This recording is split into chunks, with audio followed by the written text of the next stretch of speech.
Assalamualaikum warahmatullahi wabarakatuh. Kelompok kami di sini akan menjelaskan tentang resiko hukum dan resiko operasional. Dengan anggota kelompok yang pertama, dengan saya sendiri Nila Puspitasari NPM 1801010140, Fatoni Cahya NPM 180101018082, dan Desalva Galih NPM 1801010195. Berikutnya yang pertama, pengertian dari resiko operasional. Resiko operasional adalah resiko kerugian dalam bentuk ketidakcukupan atau kegagalan proses internal yang terkait dengan manusia dan sistem atau resiko eksternal. Contohnya meliputi resiko kegagalan teknologi, sistem, dan model analitis. Berikut ada beberapa aspek khusus dari perbankan syariah yang dapat meningkatkan resiko operasional dari bank syariah. Yang pertama ada resiko pembatalan dalam murabahah, tidak terkait atau kemitraan, dan perjanjian istisnah atau manufaktur. Kedua, kegagalan sistem pengendalian internal untuk mendeteksi dan mengelola potensi permasalahan dalam proses operasional dan fungsi back office. Ketiga, potensi kesulitan dalam menegakkan perjanjian Islam dalam lingkungan hukum yang lebih luas. Keempat, seringkali perlu untuk memelihara dan mengelola persediaan komoditas dalam pasar yang tidak likuid. Kelima, kegagalan untuk mematuhi persyaratan syariat. Dan yang terakhir, potensi biaya dan resiko dalam memantau perjanjian berjenis ekuitas dan resiko hukum terkait.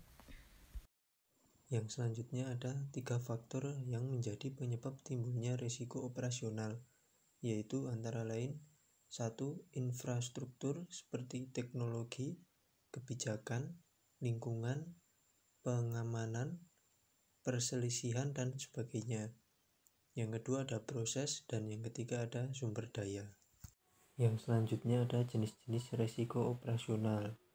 Jenis-jenis resiko operasional ini dapat digolongkan menjadi beberapa jenis, yaitu antara lain internal fraud, external fraud, praktik ketenaga kerjaan, keselamatan lingkungan kerja, nasabah, produk, serta praktik bisnis, kerusakan aset fisik, gangguan aktivitas bisnis, dan kegagalan sistem, kesalahan proses atau aktivitas operasional.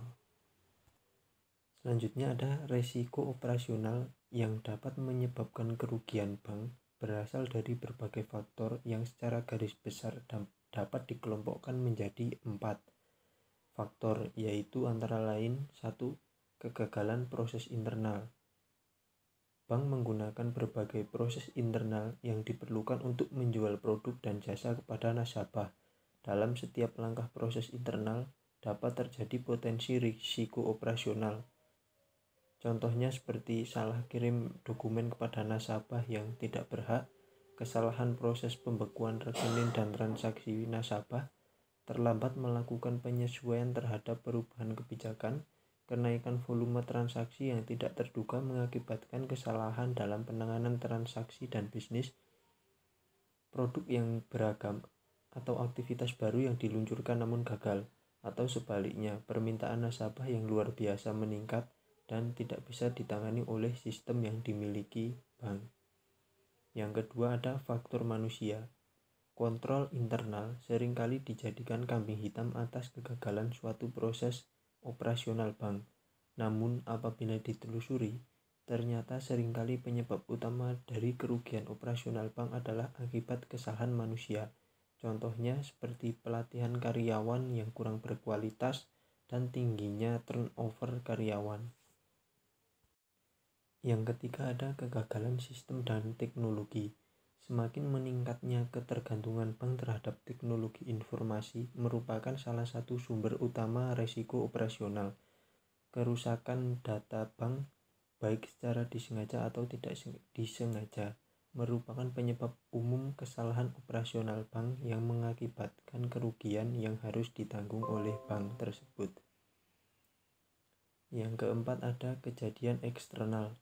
Meskipun bank memiliki kontrol kecil terhadap kejadian yang terjadi di luar atau bahkan tidak dimiliki kontrol sama sekali, namun kejadian eksternal tetap perlu dikelola.